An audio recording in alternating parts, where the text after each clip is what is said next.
Hola a todos, estamos acá en un nuevo capítulo de Maternidades Imperfectas, este espacio que acompaña y que empodera a mujeres madres. El día de hoy tenemos una invitada súper especial. Vamos a hablar de un tema maravilloso, un tema que no siempre es hablado, un tema más bien que es invisibilizado. Por lo tanto, sentíamos con La Paz un deber, como una deuda con este tema. Hoy día vamos a hablar del duelo perinatal. La verdad es que es un tema que pareciera que está escondido, que no se sabe, pareciera que no muchas mujeres lo viven y sin embargo las cifras son bastante altas y sobre todo podemos observar que muchas mujeres pasan por esto de manera súper silenciosa. Así que por eso estamos acá para poder hablar acerca hoy día del duelo perinatal con una tremenda invitada que ya se unió a nuestro live y la vamos a invitar ahora. Soy Cone Aitken, bienvenidos a este espacio, bienvenida Paz. Gracias, hola con todos. Hoy vamos a hablar con Pamela, psicóloga, es terapeuta floral y además es una activista por los derechos de las familias que atraviesan el duelo perinatal, que como bien decía la Cone, es un tema que se minimiza, que a veces se desconoce. Justamente hablábamos con la Cone antes de empezar el capítulo, que en mi caso, por ejemplo, yo recuerdo que en mi trabajo hubo una chica que vivió un duelo perinatal y que yo aún no era madre y que para mí de alguna manera sí me faltaba información para poder entender este proceso de dolor, de pérdida que ella estaba viviendo. Entonces esta es una plataforma que justamente la idea es poder abrir, reflexionar temas que muchas veces tienen mitos alrededor, que son invisibilizados, que no son conversados. Así que esperamos que también sea un capítulo para las familias que han atravesado, para amigas que pueden estar acompañando a otras madres que están viviendo esta situación. Así que bienvenidos y bienvenida Pamela a este espacio. Hola, ¿cómo están? Muy bien, Pamela, muy contentas de tenerte. La verdad es que hace tiempo estábamos esperando tener tu presencia acá y tenerte hoy día acá nos llena de alegría, de orgullo también.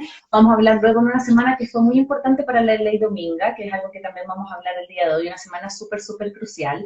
Pero quisiera partir por lo principal. Esta palabra, este duelo perinatal, tú eres especialista, eres asesora y eres dula también en duelo perinatal. Quiero que nos cuentes un poco a todos los que se están uniendo y a los que después van a escuchar este podcast. ¿Qué es el duelo perinatal? ¿Cuáles son sus características? ¿De qué se trata?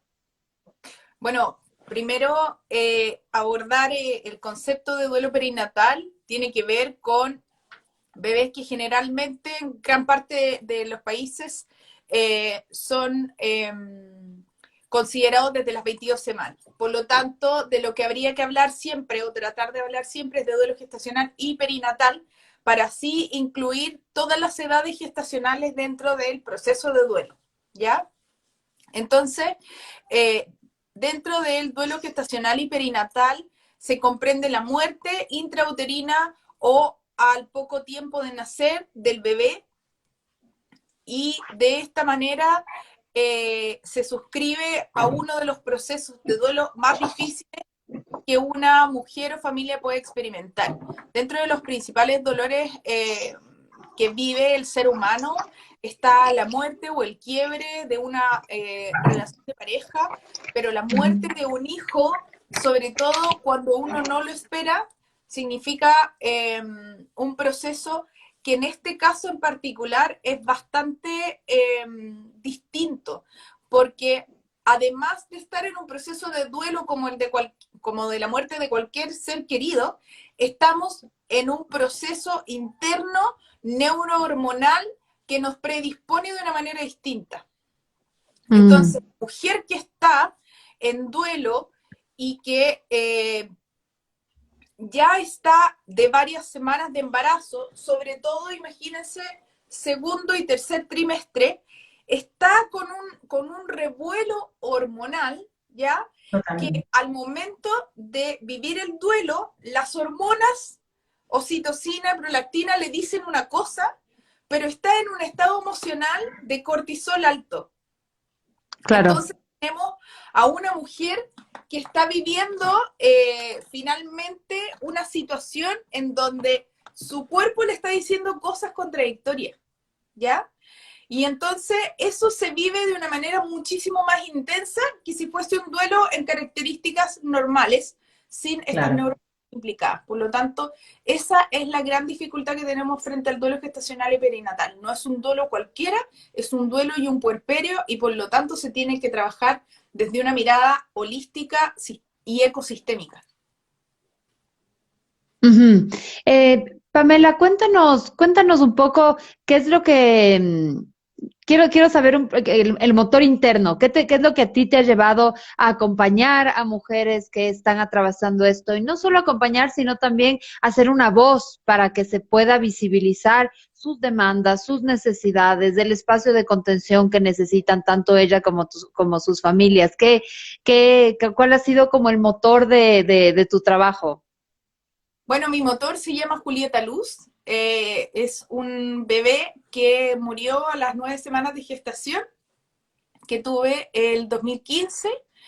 Y luego de esta experiencia de vivir la muerte en vida, que es lo que finalmente nos pasa cuando vivimos un duelo gestacional o perinatal, una parte de nosotros se muere, pero estamos vivas igual.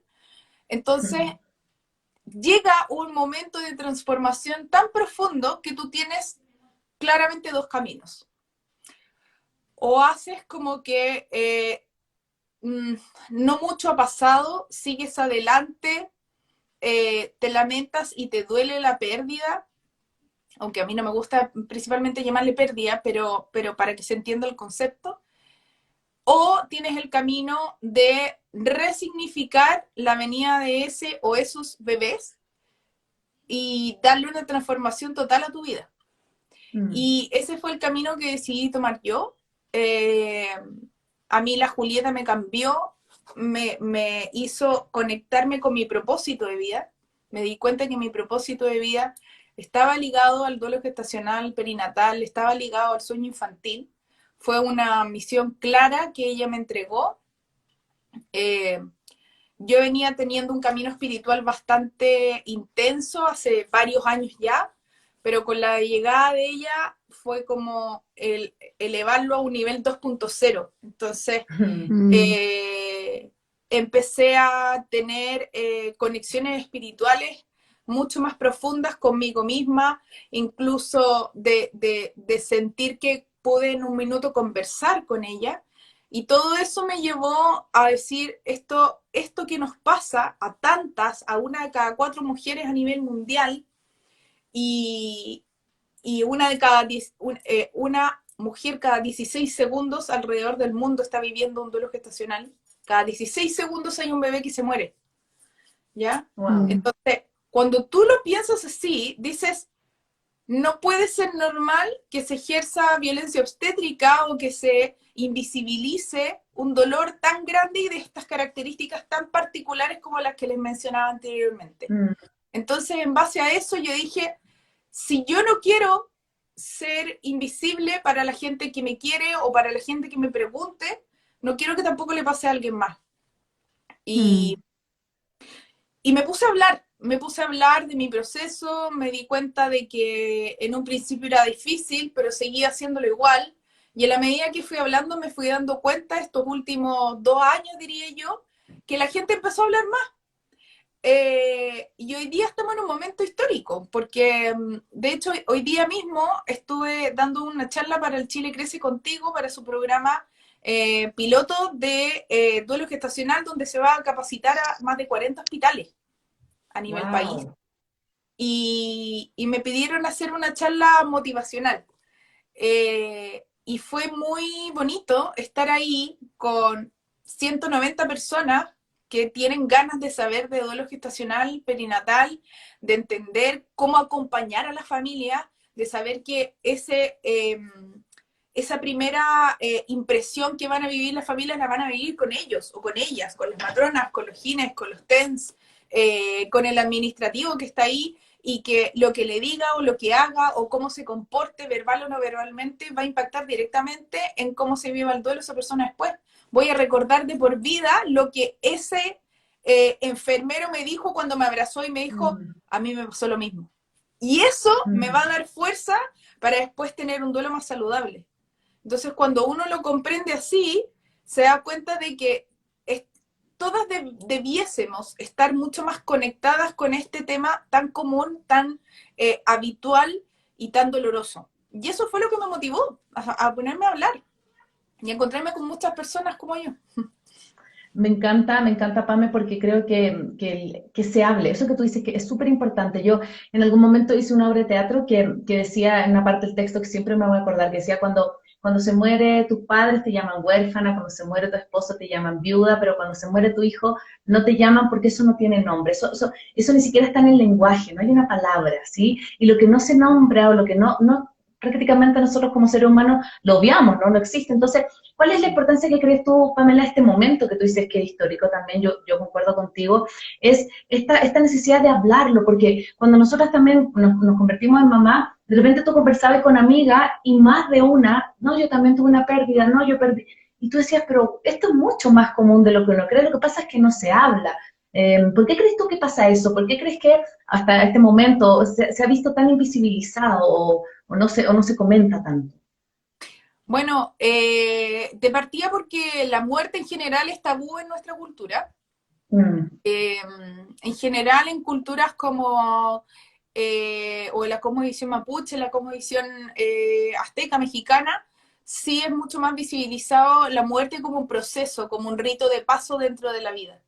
Pero en general en la cultura judeo-cristiana no. Entonces tenemos ya una primera brecha que traspasar para poder hablar de la muerte como parte de un proceso natural de la vida. ¿Ya? Lo que no significa con decir natural que es menos doloroso, sino que es parte de, y por lo tanto, lo que a nosotros nos importa dentro de los procesos que vivimos como seres humanos es ritualizar esos procesos para justamente darle un sentido a eso que estoy viviendo, nombrarlo, visibilizarlo y que al otro ver esto que yo estoy viviendo lo pueda nombrar conmigo y por lo tanto al mm, nombrarlo conmigo lo valida conmigo, si lo valida conmigo me ve a mí, si me ve a mí y ve mi dolor, entonces puede acompañar mi dolor, si acompaña mi dolor ya no estoy sola, ¿se sí, entiende? totalmente. Sí, sí, Entonces, sí. Ujú. cuando yo ritualizo un proceso de duelo, cuando yo hago un ritual de quemar una hierbita, limpiar la casa, llamar a este bebé estrella y decirle, mi amor, siempre voy a estar contigo, te fuiste a otro plano, cuando yo planto una semilla, cuando planto un árbol, cuando me pasan una cajita de recuerdos en el hospital o en la clínica, todo eso son ritos de paso que significan inconscientemente para quien lo recibe, mamá, papá, familia, el otro me está viendo, el otro está validando Mm, mi dolor. Y por eso también lo que hicimos con Ley Mortinato, hace un par de años atrás ya, eh, bueno, más, el 2018, 2019 ya empezó a operar, es visibilizar que al ponerle nombre, entonces existe. Si yo le pongo nombre, ese bebé existió, no fue una idea mía, no fue mm, algo que solamente sentí yo dentro del vientre. Como tiene nombre, tú tienes que saber que esto está escrito en un papel. Si está escrito en un papel es porque existió, ¿cierto? Entonces, desde ahí ya Ley Mortinato y todo el colectivo empezamos, y ese colectivo se demoró mucho tiempo. Claro, fue el 2017 que yo me uní al colectivo, y me uní justo cuando yo estaba esperando a la Mila, que es mi hija arcoíris. Entonces fue un momento bien intenso para mí porque estaba presente, pero a la vez me iba a rato y no tuve una participación tan activa justamente porque necesitaba estar en la vida, exacto. concentrada en la hija que estaba gestando. Pero este proceso dio pie para que después empezaran a pasar otras cosas como la ley Dominga, ¿ya? Y ahora lo que se está concretando con Chile Crece también es tremendamente importante. Entonces, en relación a la ley Dominga, lo que estamos haciendo ahora justamente es pasar todas las etapas, los procesos, en donde pasa la Cámara de Diputados, después pasa a la Cámara, a los senadores, ¿cierto? Los senadores tienen que aprobar uno a uno cada una de las comitivas que nos han llamado, que en este caso es Comisión de Salud, y en algún minuto fue la Comisión incluso de Trabajo por el tema de las licencias. Ya hemos pasado todo ese proceso y ahora ya estamos esperando nuevamente que revisen punto por punto cada uno de los estatutos de la ley, ¿ya? Porque no solamente estamos hablando de, por ejemplo, tener un mes de licencia fijo para todas las mujeres que estén independientes de la gestacional con un duelo a su haber, ¿ya? Sino que además la idea es que ojalá se empiece a capacitar más la gente, que se cambien las mallas curriculares de las universidades, que haya un protocolo, un trato que sea universal, independiente si es clínica privada u hospital público, ¿ya? Entonces cada uno de esos puntos se va a revisar. Vamos a volver a pasar por la Comisión de Salud probablemente, y bueno, y de ahí ya estamos a un paso. Este es, bueno, es un podcast que se escucha en diversas partes del mundo y se retransmite el domingo en Radio Sucesos en Ecuador. Entonces, dar un poco de contexto, la ley Dominga es una ley que como bien nos está explicando Pamela, pretende proteger, generar un protocolo para acompañar a las familias que están atravesando un duelo gestacional y perinatal. Y en ese sentido, preguntarte qué más incluye este proyecto de ley y si hay otra experiencia en otro país en Latinoamérica o que conozcan, tal vez en Europa, en otro país del mundo que les ha permitido como iluminar este proceso de la ley Dominga. Bueno, a ver, así como protocolos especializados, la verdad es que hay bastante poco, ¿ya?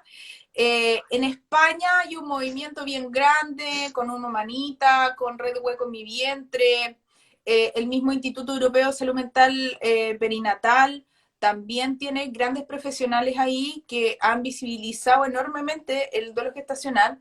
Una manita, yo les diría que es como un referente, ¿cierto?, a cómo se ha establecido ciertos protocolos en relación a cómo se tiene que llevar a cabo el paso a paso en el acompañamiento desde que uno recibe a una mujer, por ejemplo, con un aborto espontáneo o un aborto retenido o un proceso que que termina en un duelo gestacional o perinatal hasta que la mujer se va, ¿ya?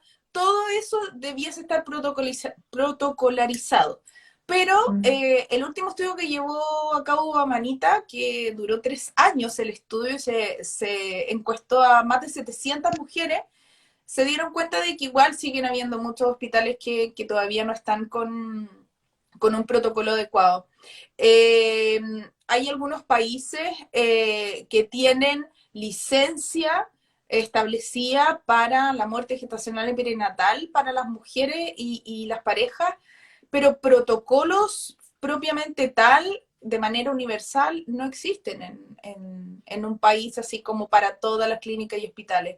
Hay mayores o menores visibilizaciones, pero la verdad es que siempre ha sido algo más de voluntad propia, y eso es lo que queremos que cambie acá. Entonces también vamos a estar marcando un precedente importantísimo, ¿ya?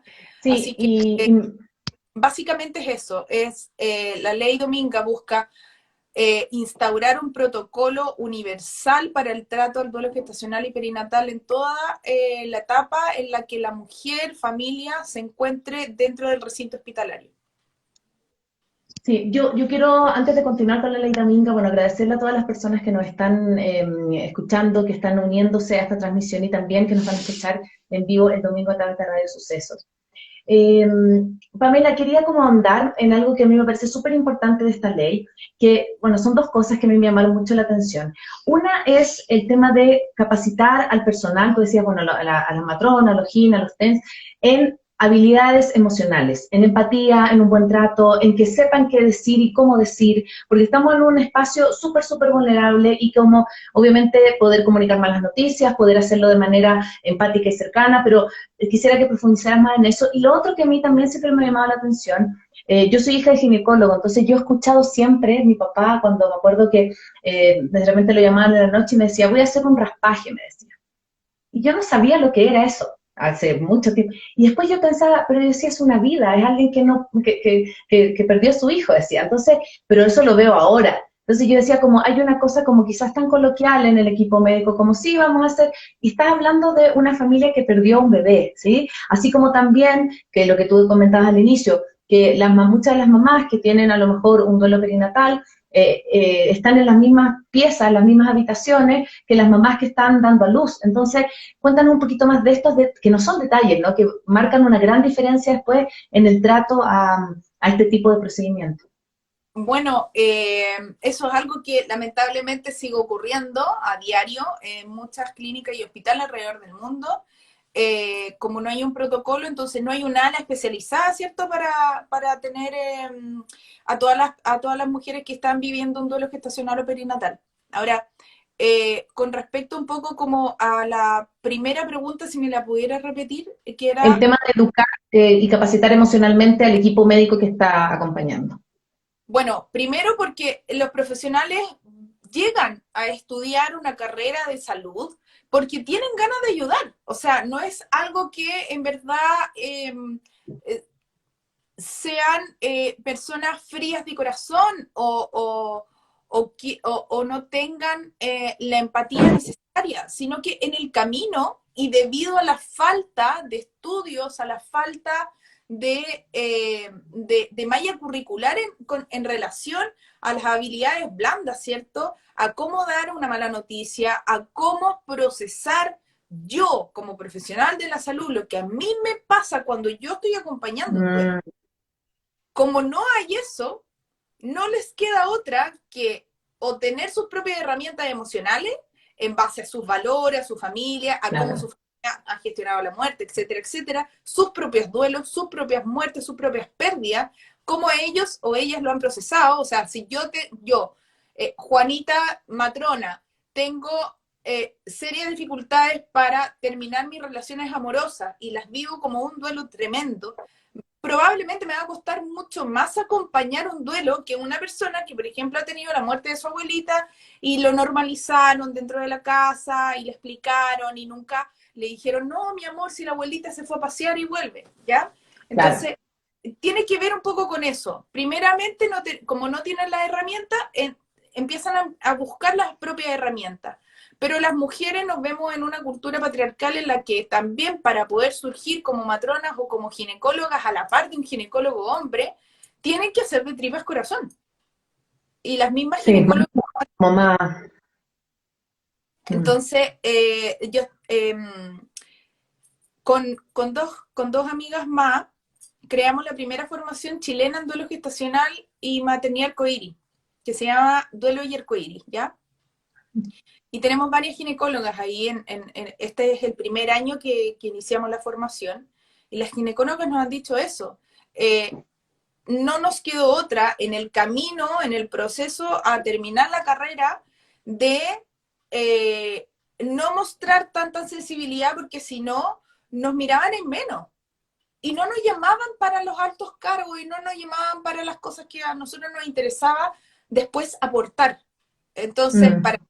hicieron de tripas corazón para poder ejercer algo que siempre fue desde el afán de ayudar, ¿ya? Mm. Entonces, llegan ahí y si llegan a una práctica y durante los primeros años de trabajo, las cosas se vuelven tan mecánicas que entonces hace que también yo me vaya rigidizando en el camino y la única manera que tengo, porque no tengo autocuidado de equipo, el recinto hospitalario no cuenta con trabajo de autocuidado para mí, para mi equipo, para lo que nos pasa de vez en cuando, no hay capacitaciones, entonces no me queda otra que o tragarme el llanto, tragarme la pena, hacer como si nada estuviese pasando. Después de atender un legrado, tengo que irme a hacer una cesárea y tengo que hacer borrón y cuenta nueva.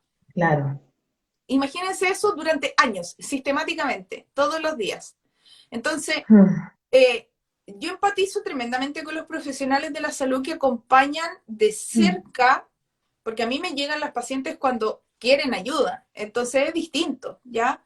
Empatizo tremendamente con ellos y ese es el problema que tienen. No es que no quieran ayudar, porque cuando uno les dice, sabes que te entiendo que para ti es muy difícil acompañar, cómo dar una noticia, cómo no quebrarte tú, porque la otra persona se va a quebrar contigo y tú vas a poder ser poco profesional dentro de, insisto, esta cultura tan patriarcal que tenemos que ser como que casi que cara de póker, ¿cierto? Los profesionales de la salud para dar noticias negativas. Entonces, no está la instancia para que se puedan desmarcar de eso, ¿ya? Y ahora ese paradigma está cambiando y como está cambiando, están buscándolo. Y como se está hablando, saben dónde buscar. Entonces, por eso buscan. A nosotros se nos llenó la formación mucho antes de que se terminara la matrícula, o sea, para hacer la matrícula. Y es porque la necesidad está. La gente quiere tener herramientas para acompañar, porque sabe que es un proceso que lo van a vivir ellos como profesionales de la salud todos los días se van a enfrentar a la muerte, y nadie los preparó para enfrentar la muerte. Entonces, Claro, Pamela, y en ese sentido, nos hemos estado enfocando en estos primeros días, en el contexto hospitalario. Vamos un poco hacia la familia, ya cuando la mujer regresa, los siguientes meses, los siguientes años, seguramente, que también es tu trabajo, ¿no? El acompañar a las familias, un poco que nos puedas contar eso, si el día de mañana nosotros vivimos eso con una amiga, con una hermana, con una prima. ¿Qué cosas son importantes tenerlas en cuenta? ¿Qué es importante considerar? ¿Qué apoyos comunes ves que funcionan para las madres y las familias que están viviendo esta circunstancia? bueno, lo primero que nada es normalizar que lo que le está pasando como parte, por ejemplo, de su sentir, de que a rato se sienta triste, a rato se pueda reír, a rato se sienta culpable por estar alegre, después ande con mucha rabia, después se sienta culpable porque quizá algo de lo que hizo generó esta muerte. Todo eso es normal. Esto de que los duelos pasan por etapas y que primero me siento así, después me siento así y después me siento así, no existe. El duelo y sus etapas emocionales, uno las vive día a día. Todos los días puede vivir distintas emociones durante el día. Entonces, eso es lo primero. Y lo segundo es acompañar más a través de el cómo te puedo ayudar que el qué te puedo decir para aminorar tu dolor. Porque estamos en una cultura en la que tenemos que decirle algo, ¿no? Como que el silencio es tan incómodo que entonces le tengo que decir algo a mi amiga o a mi amigo, también para visibilizar a los papás que están súper invisibilizados en este proceso. Tengo que decirle algo, escucho que me veo un poco oscura. Y, Ahí sí. sí, y como tengo que decirle algo, como que lo primero que se me ocurre es como, bueno, pero ya vas a estar mejor, vas a tener más hijos, no te preocupes, eres joven. Entonces, con esas cosas, lo que realmente está sintiendo la persona es que no están validando su dolor, ¿ya? Entonces, Sí. ahí el silencio es la mejor compañía. El silencio, el hacer cariño, el abrazar, el sincerarnos, transparentar y decir, no tengo idea qué decirte porque no puedo llegar a dimensionar el dolor que sientes, pero aquí estoy para lo que me necesites, es un aporte mucho más profundo que buscar una frase perfecta o lo que se supone que tengo que decir o lo que he escuchado que dicen, ¿ya? Es, no sé qué decirte, ¿cómo te ayudo? Es ponerte al servicio de el otro o la otra. Creo que eso es lo mejor que podemos hacer cuando estamos experimentando que una amiga o un familiar está viviendo una situación así. Y permitir que haga su proceso. Y si quiere ayuda, le acompañamos en esa ayuda. Yo tengo una paciente que sus amigas le están pagando las sesiones. Y lo encuentro Claro, precioso. estar, exacto, estar. Simplemente estar Entonces, y como ponerte al servicio de lo que la otra persona necesita, ¿no? sí, sí. Pame, yo quería profundizar lo que tú lo dijiste y yo también te lo quería preguntar. La figura del papá, sí nos estamos enfocando obviamente en la mamá, pero tú dices, está invisibilizado en esto. Yo también creo, ¿y cómo lo has visto tú en tu acompañamiento a la familia? ¿Cómo lo vive el proceso? Porque, claro, tampoco hay en este momento, a lo mejor lo que ustedes están buscando como comité asesor de la ley Domingas, que se respete este tema de una licencia por este duelo, pero los papás me imagino que viene este duelo y tienen que ir a trabajar el lunes. No sé si van a tener ellos esa posibilidad. ¿Cómo ves tú este como impacto también en la figura paterna del duelo? Bueno, el papá pasa arbitrariamente a ser el sostén de la mamá. Es como que, ¿cómo está tu señora? ¿Cómo está tu señora? Si a mí también se me murió mi hijo, ¿sí? Claro, Mm, claro. Ese es como el switch que hay que Mm, cambiar. Eh, tenemos que mirar a la familia, por eso es que yo les decía en un principio que la mirada siempre tiene que ser ecosistémica, es decir, hay que mirar a la familia y a todo el sistema que integra, que acompaña a esa familia, ¿ya? mm, El papá está invisible porque pasa a tener ese rol, y eso no le permite procesar bien el duelo. Muchas veces los hombres viven un duelo muchísimo más silenciado que las mujeres y pueden por lo mismo tener más sintomatología que las mujeres porque no tienen la misma, eh, ¿cómo decirlo?, educación para hablar de sus emociones. A los hombres nunca se les ha educado tanto como a las mujeres para hablar de sus emociones. Eso está cambiando también, mm. pero les cuesta mucho más. Entonces, como más encima nadie les pregunta mucho, entonces más se lo callan, ¿ya? Y eso puede separar mucho también a la pareja. A la La pareja pareja, claro. vive un quiebre tremendo. O sea, la mujer está viviendo un proceso que es de puerperio y de duelo, el hombre está viviendo un proceso de duelo, el hombre está relegado socialmente a cuidar a esa mujer, a sostener a esa mujer que está tremendamente devastada y él tiene que también como decir, bueno, tengo que sostenerla a ella, entonces yo tengo que estar entero para ella y Claro, yo no tengo que ser fuerte. puedo ponerme a llorar y como yo caerme también. O sea, si los dos nos Mm, vamos al hoyo, ¿quién nos saca? claro. ¿Ya? Cuando sí, está, sí. no pasa nada. Si es que nos Mm, vamos un ratito al hoyo. Yo creo que eso seguramente viste esta película, se ve mucho en Fragmentos de una mujer, esta Pieces of a Woman, Sí. que a mí me llama la atención porque realmente en la película la mirada está en ella, lo que le pasa a ella, pero ves que su pareja incluso se deteriora, incluso tiene menos herramientas que ella para afrontar esta muerte perinatal, ¿no? Entonces creo que justo, o sea, como en el caso de los hombres, también nuevamente por el patriarcado, tiene que ser fuerte, tiene que ser valiente, tiene que ser el que sostiene, pero ¿quién sostiene al papá? mm. Entonces creo que sí es un tema muy importante Sí, de enfatizar. refleja muy bien eh, los procesos que viven las personas que pueden ser muy distintos. Yo creo que el papá vive el Ujú, duelo más saludable que la mamá.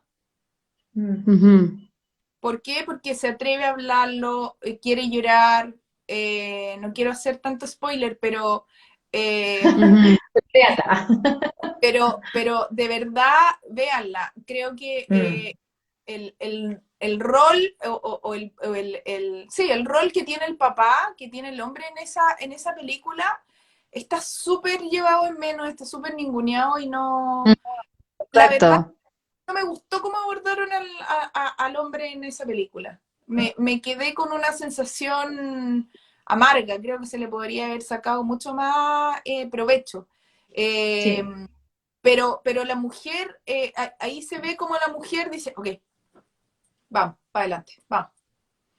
Y no necesariamente eso debe ser tan normalizado, ¿ya? Mm, Porque todas las Ujú. mujeres somos sí, distintas.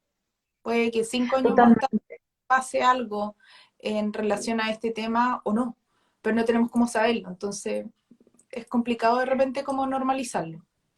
Sí, y yo también quería llevarte algo que, por ejemplo, cuando nace un niño es como súper, hoy día como súper usado, que es, por ejemplo, que tu guagua tiene un par de días y te vas a sacar una sesión de fotos. Voy a volver a los ritos que tú hablaste al inicio de la conversa. Que todos van a conocerlo, que lo quieres tener.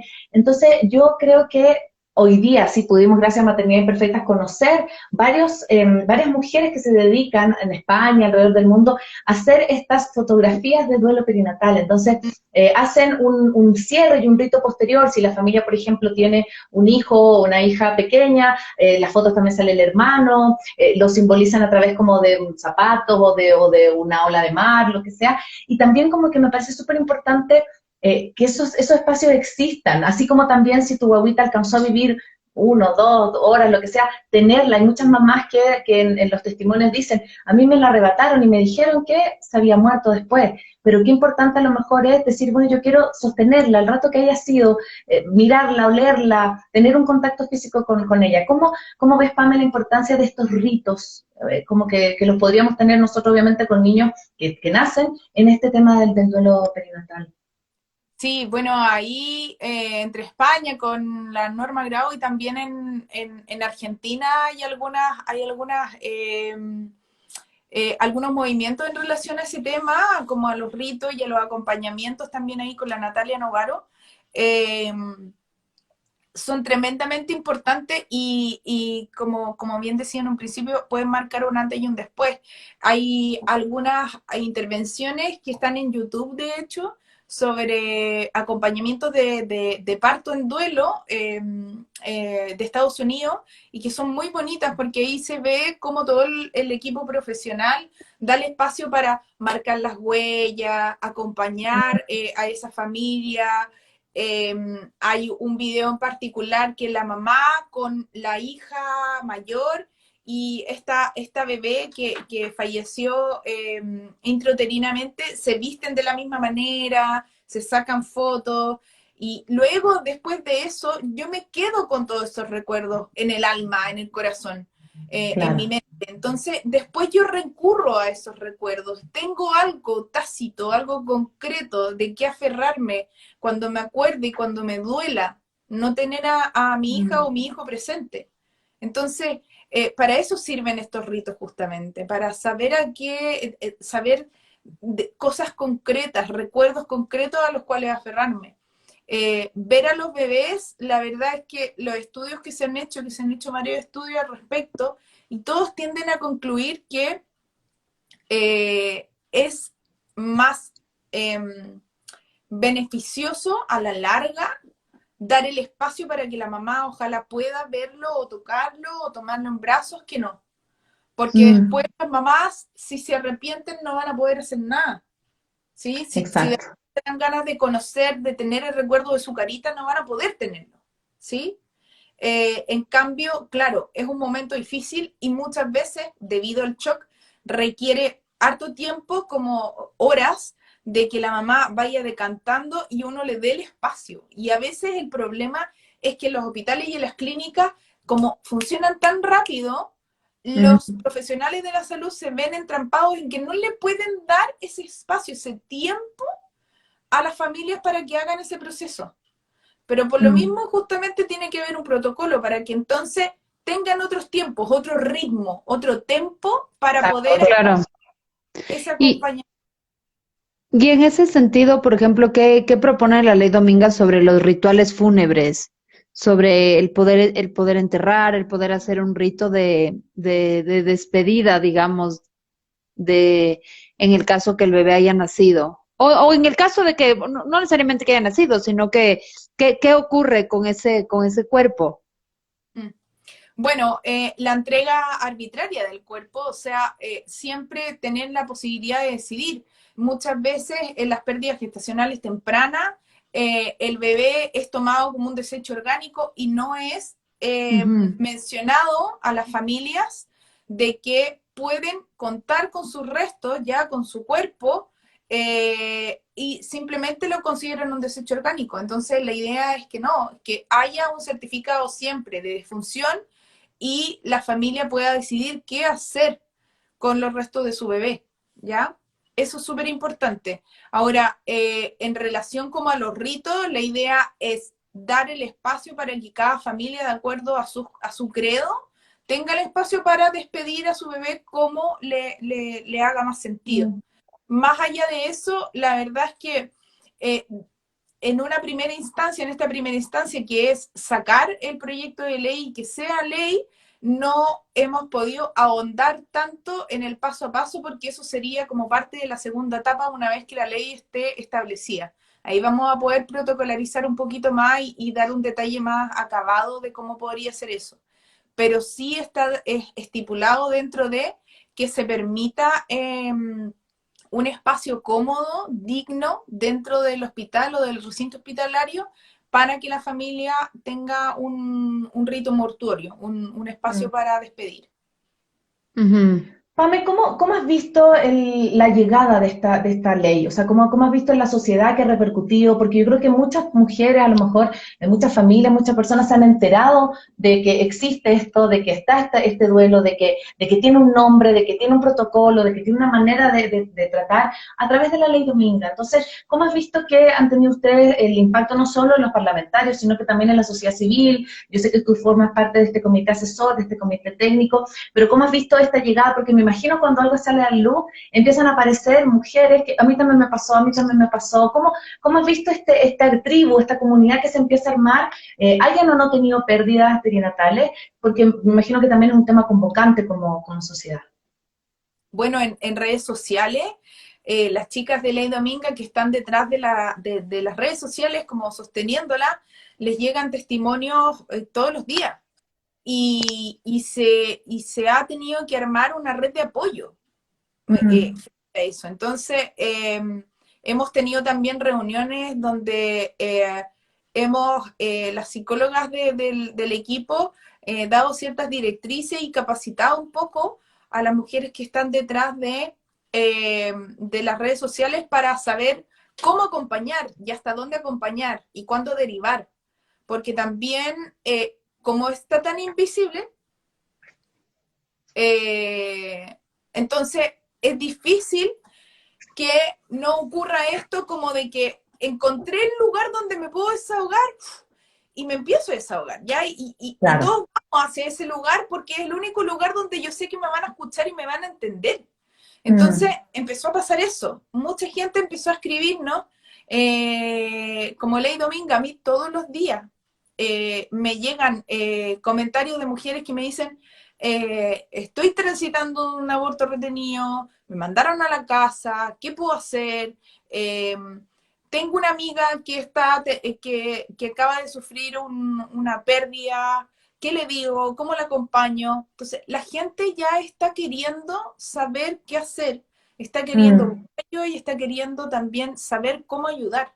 O sea, ya el fenómeno que ha ocurrido con la ley Dominga ha sido que hemos gritado, mm, de todos lados. Nos han escuchado, como que no hemos pasado desapercibidas. Y eso ha hecho que todas entonces las que estaban escondidas llorando en la casa, por decirlo de alguna manera, dijeran, yo salieron. también puedo gritar fuerte, pues. Yo también puedo gritar y puedo venir acá y decir, a mí también me pasa y también trátenme con respeto. Entonces Mm, eso es lo bonito que ha pasado. qué hermoso. Bueno, vamos cerrando. Tengo una última pregunta y es sobre justo lo que tú nos mencionabas de tu experiencia, ¿no? La llegada de estos niños arcoíris, de estos hijos arcoíris. ¿De dónde viene el término? Mm, ¿Cuál es digamos, cuál es esta significancia que tiene este hijo después? Porque obviamente digamos, en un momento de reconstrucción, de nuevas esperanzas. Que nos cuentes un poquito de los niños arcoíris. Bueno, el término viene porque después de pasarlo mal, que sería esta lluvia, esta tormenta, sale el sol, no como Mm, una forma de reemplazo de un bebé hacia otro, sino que como es justamente de esta sensación de alegría tras una nueva gestación que anda bien, Mm, ¿ya? Entonces, el arco iris vuelve a llenar de colores mi vida. mm, Este bebé arcoíris viene a remecer nuevamente mi experiencia de gestación, porque yo ya perdí la inocencia, entonces la forma en cómo vivo la gestación es muy desde el miedo. Totalmente. Las mujeres Claro. que viven una gestación arcoíris vivimos constantemente con miedo a nuevamente tener una pérdida. Sobre todo las que, Mm. imagínense, han tenido, por ejemplo, fertilización asistida y han tenido 3 pérdidas, 5 pérdidas y luego viene un bebé arcoíris. O sea, la cuarta ya están así. ¿Qué pasa luego la semana, cierto? Exacto, Claro. exacto. Entonces, se vive con mucho miedo y nuevamente nos enfrentamos a la invisibilización de ese miedo. Oye, pero ¿por qué estáis tristes? Sí, ¿o por qué tenéis miedo? ¿Por qué no estáis disfrutando? ¿Por qué no estáis feliz? Si ahora tenía una guagua de nuevo. ¿Ya? Entonces, como que, sí, pero estoy muerta de miedo porque no te imagináis lo que significa vivir el día a día. O sea, Mm. literalmente estás como en una cárcel cuando vas marcando las rayitas, es como, ¿cuándo llegan las 12 semanas para que esto sea un poquito más seguro? ¿Sí? Claro. Y entonces el acompañamiento también se torna fundamental porque la idea es poder acompañar a que la mujer principalmente logre eh, eh, hacer consciente cuando siente miedo o cuando es una intuición. ¿Ya? Mm. Logre diferenciar la intuición del miedo. Y si es un miedo, tener herramientas para trabajar el miedo. Y si es una intuición, entonces conectar con esa intuición y hacerle caso a esa intuición. ¿Por qué digo esto? Porque en el 73,4% de las mujeres tenían una intuición de que algo andaba mal en su gestación antes de la pérdida. Mm. Entonces, Mm, la conexión que uno llega a tener con los bebés es tal que uno sabe cuando algo no anda bien. Yo lo supe todo el tiempo. Yo Mm. incluso tuve un momento en el que yo sentí cuando mi hija, su corazón dejó de latir. Y lo sentí, la lloré, me tranquilizaron, esperé un par de semanas, fui a la eco y en la eco lo confirmé. Porque lo primero que le pregunté al ecógrafo cuando me dijo que tenía un aborto retenido fue a las cuántas semanas dejó de vivir. Y me dijo a las 8,5. Y yo a las 8,6 tuve mi episodio de crisis de angustia. Que yo Mm. sabía que se Tú había mm. muerto. sabías. Entonces, Oh, Wow. cuando uno tiene ese poder, por eso hablo como de la espiritualidad y del poder transformador que puede llegar a tener una experiencia como esta, porque tú te das cuenta de lo poderosa que eres al conectar con esa intuición. Entonces, devolverle el poder a la mujer de conectar con esa intuición y de lograr identificar cuando es un miedo, que es algo racional, o sea, el miedo es de la mente, la intuición viene del corazón, el miedo irrumpe, estalla en ti, viene a molestarte y la intuición es una certeza, una sensación interna, ¿ya? Entonces, cuando logro diferenciar esas dos cosas, la gestación arcoíris se vive muchísimo más placenteramente y se vive más Mm. acompañada. Y de ahí viene el proceso de diferenciar este bebé que tengo aquí en mi vientre, en mi útero, de los otros u otro bebé que tuve antes, ¿ya? Y separarlas, ¿ya? O sea, Claro. decir, este bebé tiene ciertas características, lo siento así, siento que esta es su energía, y el otro bebé era así y era así, tenía otro nombre. Entonces, todas esas cosas uno las va procesando durante la gestación arcoíris, justamente para poder tener un buen vínculo, un buen apego con este bebé cuando nace, ¿ya? La claro. idea es tratar de evitar un poco lo que a veces pasa cuando no hay un acompañamiento cercano u oportuno o hay un tema de personalidad que también influye en que me cuesta conectar más con mi bebé arcoíris porque no tengo bien trabajado el duelo anterior, eh, no quiero que venga a reemplazarlo, pero igual me quedé embarazada, qué sé yo, hay tantas cosas que pueden pasar ahí, pero es súper importante también ese tema, creo que también está súper poco visibilizado.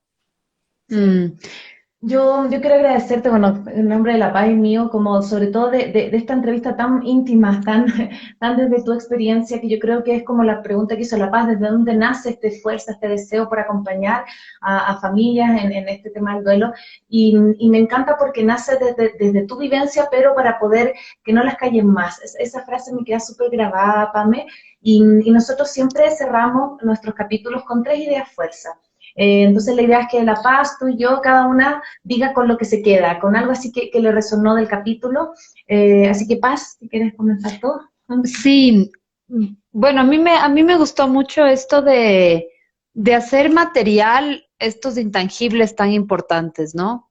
Yo creo que ese es como uno de los desafíos del duelo perinatal, que puede ser como, es más, son estas cuestiones importantes, pero que están como en lo invisible de alguna manera. Y el poder materializar eso a través de un rito de paso, a través de una mirada, lo que decías, ¿no? Que me vean, que reconozcan, que me vean. Y ahí el sentirme menos sola, creo que es muy, es bello también.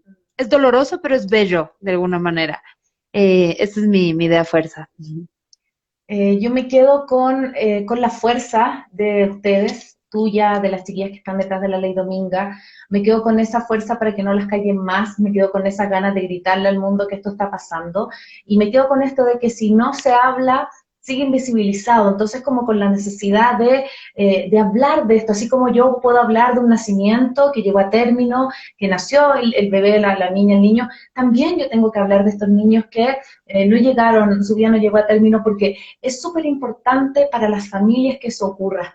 Esta cosa que también tú hablabas de poder acompañar, si bien no podemos no saber qué decir, acompañar, estar, que la otra persona sepa que me tiene ahí para poder estar con ella.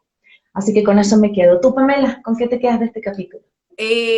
Con normalizar hablar de la muerte, creo que ha sido muy rico, me he sentido muy cómoda, eh, como de comentarlo, como eh, tan, tan suelta de cuerpo, ¿cierto? Hablar de la muerte como parte de la vida, y no como algo incómodo, algo que va a incomodar al otro.